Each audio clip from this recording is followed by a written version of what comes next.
This is Nicole, and you are listening to Thinkology. They did it their way. This podcast is about people who have chosen unconventional paths and made different choices to take them cross-culturally all over the world and away from places they grew up in.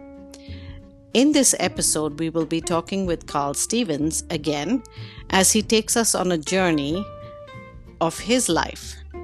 I have known Carl for more than 15 years, and we have an incredible rapport.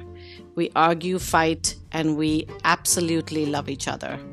He is wonderful as an artist, an actor, street performer, and woodsworker.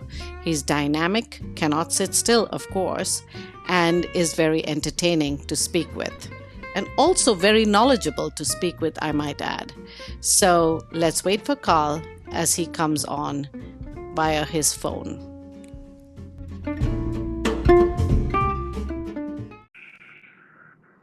Is Nicole there? Have you calmed down now? Are we recording? Yes, we are very much. Wait, are they supposed to know that I'm not a calm person? Are we supposed to edit this so they think I'm reasonable? I don't think anybody has any illusion that you are calm. Listen, I think we should have our arguments on the podcast. I mean, I sometimes I forget what's the real goal of this, but I mean, I'm a great advocate of public disagreement. Yes, so am I. And I just love hearing your voice like rise by certain decibels. Oh, you're evil. You are evil. You're evil personified because I'm out of control. As soon as the wrong buttons are pushed, then like my whole exasperation level it skyrockets. And your hair and beard are standing on end. No, but this is evil that you find this entertaining. This is the exact wrong combination. You can make me go mad. You can make me go mad on at your will. I'm like the marionette. That's terrible. It is terrible. You know what? How to be cross-culturally competent. And you're going to get every woman on the planet on your side, and all my guys are going to geez, that poor guy. Look at him. It's happening in public over the airways or whatever this thing is. And not to mention the fact that you're Scottish and I'm Indian descent. Seriously, it's like I'm supposed to be.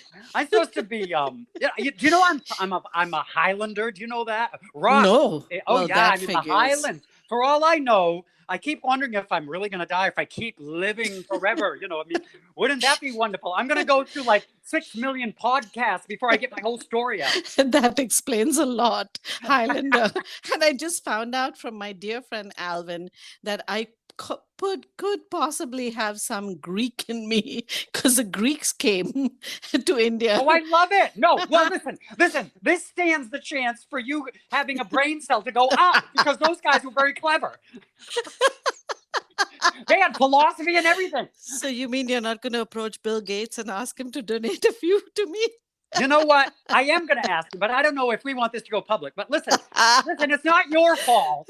But I mean, all those swabs that they stuck up everybody's nose way back into the sinus cavity, I'm sure a little bit of gray matter got involved. If I ask him real polite like, I'm sure he could send me some in a little vial, maybe in a Sub-Zero box or somehow. You know how they sell steaks? Just not well. My father got just these not steaks. well. My father got these steaks a day later. He was gone, and they were still frozen with this dry ice thing. Maybe brain cells can go like that. Yeah. Who knows? Let's ask the scientists, right? I love it. I love it. Wait. I know. Anyways. They're going to think we've gone mad. I know. No, we haven't. This is a normal conversation that we have. Yeah, I was thinking, Nicole, is there any way we can just record our phone calls? Yeah, I know. Just record them and then blast them into cyber. I mean, here aren't we a little bit restrained because we're like cultural and artistic or whatever? Whatever the title of your thing is, we're cross-cultural. But what if the thing was random as heck. What if that was the kind of the podcast title? I think that's the second one that we're planning, right? Oh I my think we're gosh. going Because to. you know what? I keep thinking, oh my gosh, I'm so well behaved on these podcasts.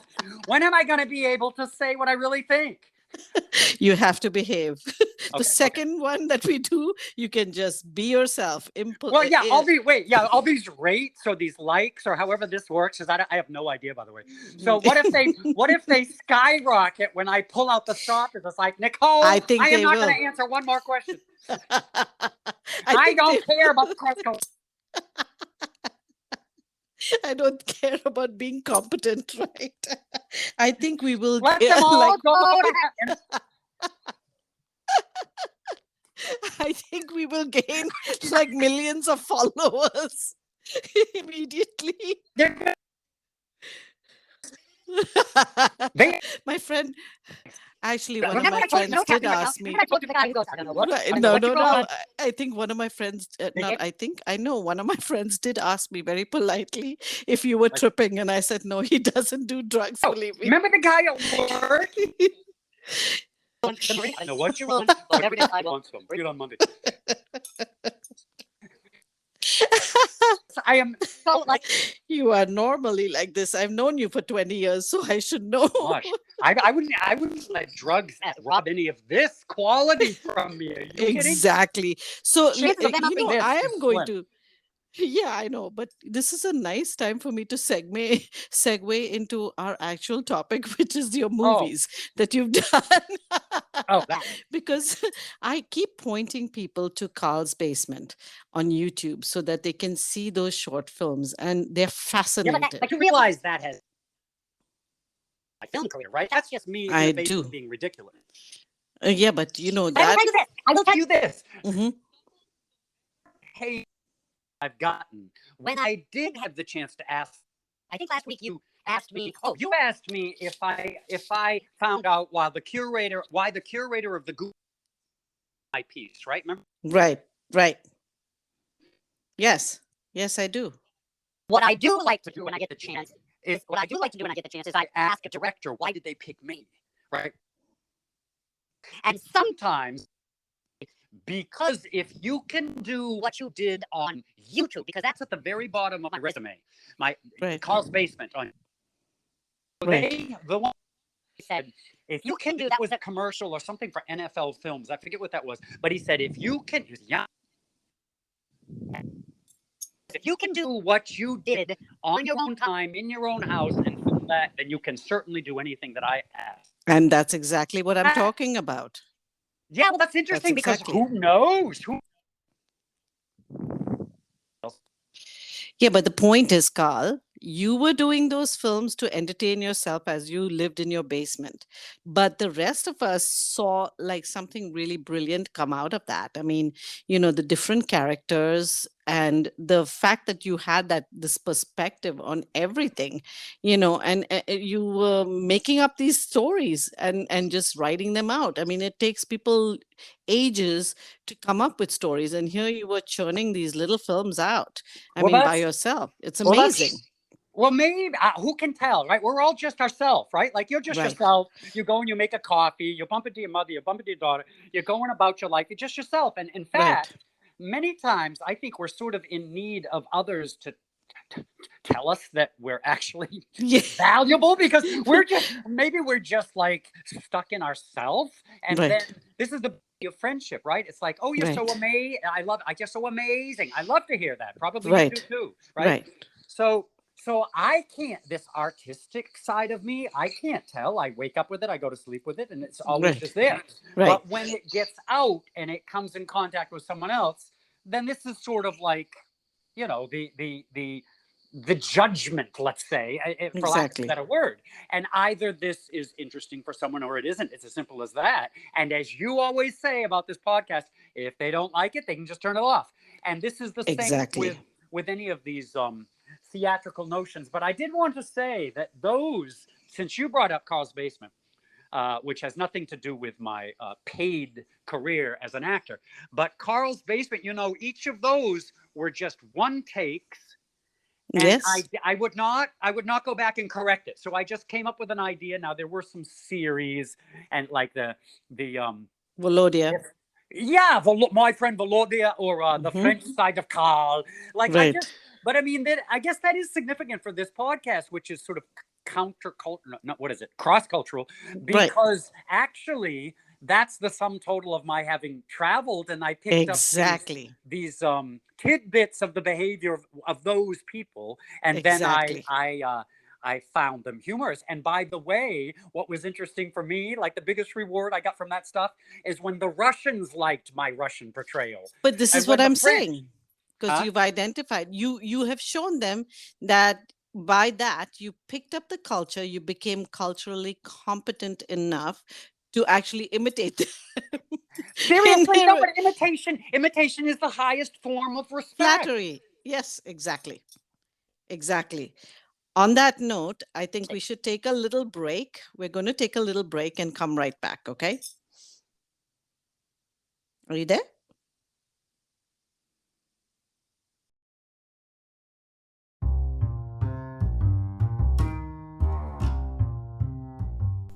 In this episode, we are continuing to talk with Carl Stevens, who happens to be a friend that I've known for more than 15 or 20 years, I think. And of course, we have a great rapport.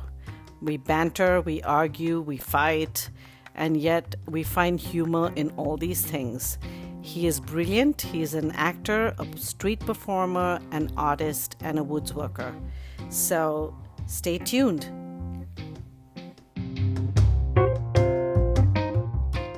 Okay, No.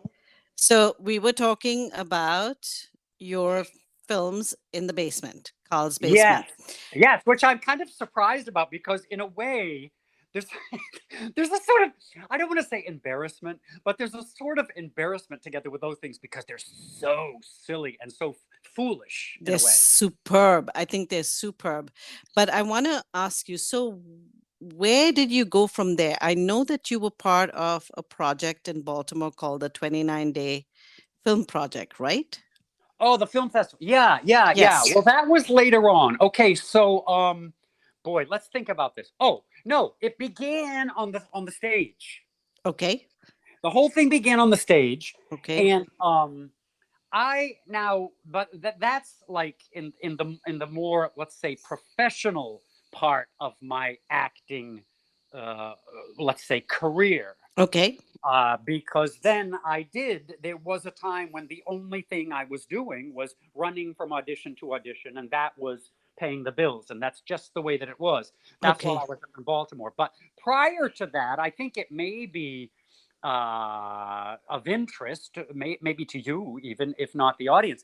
But of course, I didn't just come out of a culvert and then go on the stage. Right. I had a history of being on the stage. I mean, I'm a vocalist, so I spent a lot of time on the Mm-hmm. stage, being a vocalist, and plays, whether that was from school or college, Brilliant. Yep. talent shows, and Mm-hmm. all that. So I have always gravitated to the theatrics, right? Right. So Right. that does need to be in place. So Yes.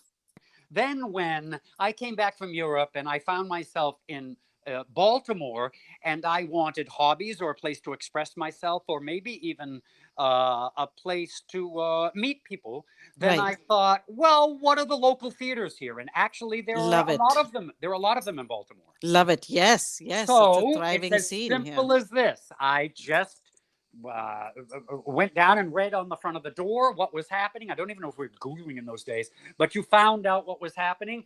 And then, lo and behold, one of my friends was in a production. And Mm-hmm. then I said, well, I want to be in a production. If he's in a production, I want to Superb. be in a production. And Love so it. then I just started going to auditions for local theater. And Nice. that's exactly how I began. Oh, that's great. That's great. So, were there any like did I think I came for one of your plays? Oh, did you? Well, there I were think I did. well, the thing I thought you were going to ask, because this, from marketing perspective, and once Right. again, in New England, we're kind of punished if we speak about ourselves. Do you know that about us? Right. But you have to get out of that when you're telling your story. You are speaking about It's just yourself. I it's know. like pulling the bicuspid out with pliers. Yeah, I know. I know. I know it's extremely hard for you to talk about yourself, but you have to if you want to get yourself out there, especially on a podcast that's telling I your just think story. someone else supposed to do it. I'm supposed to be on.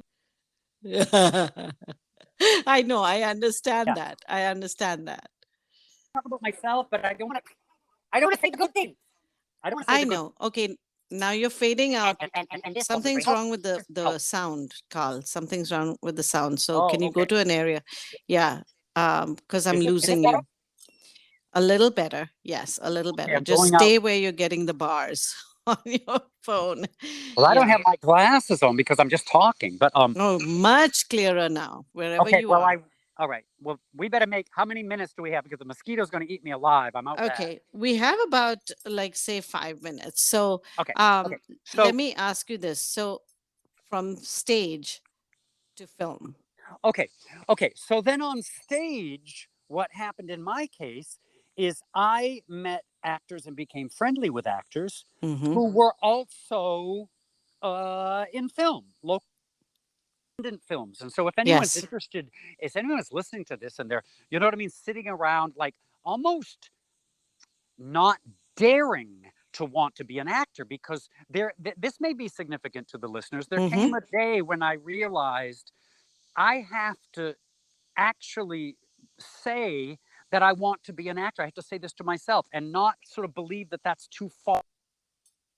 Excellent. I love that point because yeah, we tend to put ourselves down so much You don't, and but not believe.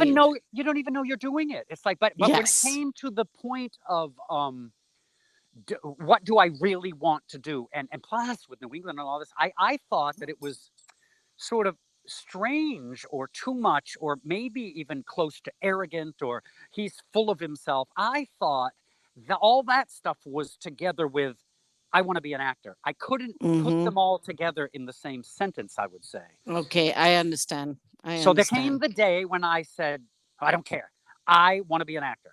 And when I said that, then everything else after that was easy. Then I just had to take the steps that everyone who's an actor is taking. So Right. that was as simple as you find out the independent filmmakers in the area Mm-hmm. and you show up for auditions. So you Mm-hmm. show up for auditions. And then my sister said something that was quite brilliant and it changed my entire life. One sentence. She said, just put yourself in front of those people. They will know if you have what they want. Exactly. She was This right. changed my entire life for every audition. I'm calm Mm-hmm. as a cucumber. I'm not going to be taller. I'm not going to have more brain cells. And if I get some extra ones, I'll give some to you, by the way. But I'm not going to be smarter. I'm not going to be smarter. I'm not going to be taller. I'm not going to be younger. I'm not going to be more good looking.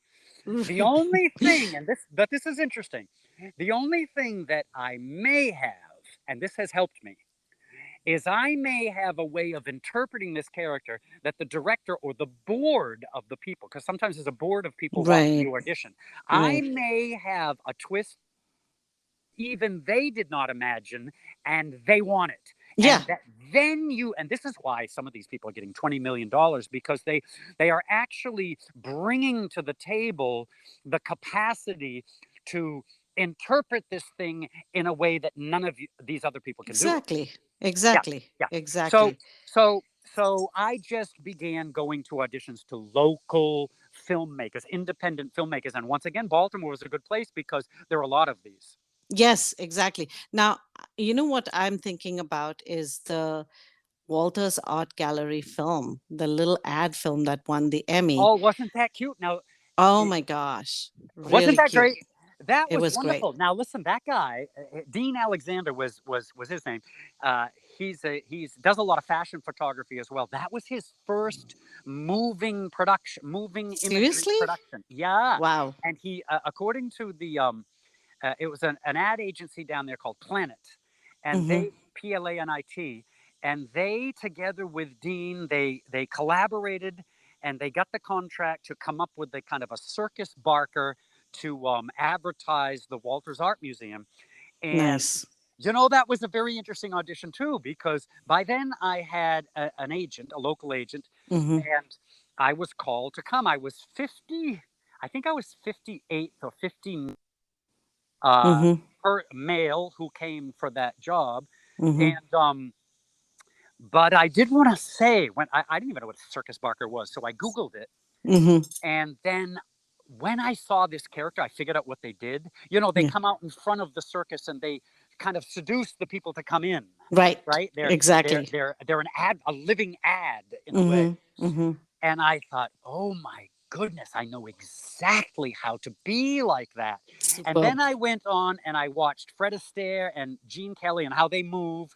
And Mm-hmm. I thought, oh, you've got to be a person who is so, I mean, this kind of irritating person. You can only put up with them for a few minutes or less. And then Mm-hmm. you submit to them and you go into the circus, half to get them out of your face. You've got to Mm-hmm. be this, you've got to be this bigger than life character. Mm-hmm. Mm-hmm. And so once I understood that, I saw exactly what I would do. And so I went to the, this is so insane. It's kind of embarrassing. I went to the audition in the costume that I believed was appropriate.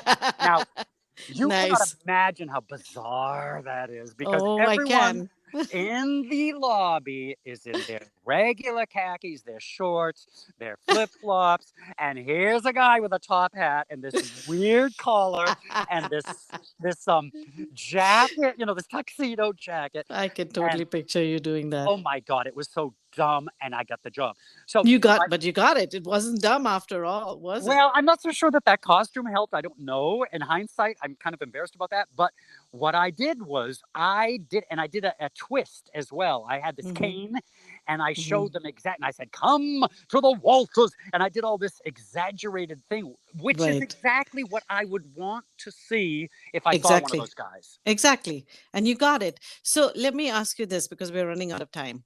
Oh, Are you going to pursue, are you interested in pursuing film still yes, or? yes, absolutely. But I'm Okay. kind of in the wrong place at the wrong time because the only reason I stopped going to auditions is because I came here because of my mother's Yes. illness, Yes. And I right? do understand that. And so Yes. and that's over. And so now I've fulfilled my duty as a son, and Right. now I want to go forward. But in the meantime, I learned how to make films. So I don't know if we're supposed to take a break and we're going to do more of this, or is this over? Well, we can carry on to the next episode because we are running out of time on this one. But there is a wealth of stuff that you are still doing, right? And that you're still proposing to do. I mean, Yes, with film and yes, going back to your art as well. So I'd yes. like to talk about it further. And so it's a good time as well to tell people that, continue listening to me chat with this very old friend of mine. I'm not very old. Well, not age wise, but You have to figure out a but different way to say that. right, I know I have to, right? Very old friend of yours. Well, Carl and I have known each other for many years, There you and go. as you can tell from the banter, No, you that should say many arguments have passed under the bridge many, between many, Carl and I. many, not only between Carl and myself, but my little daughter has also written out many arguments with Carl too when she was all of 5 years old. Oh goodness, you guys So- are like a surprise attack over in that kitchen. Listen to all the listeners, whoever's going to go into their kitchen, beware, be prepared. And by the way, they might surprise you by having 17 Indians in the living room, and they'll place you in the middle, and you have to figure out how to survive that. Exactly. Be careful if you get an invitation. And Everyone. survive you did, Carl, and thank you. All right, I'll wait for your call. Till next time. Okay, Talk bye-bye. to you later. Bye-bye.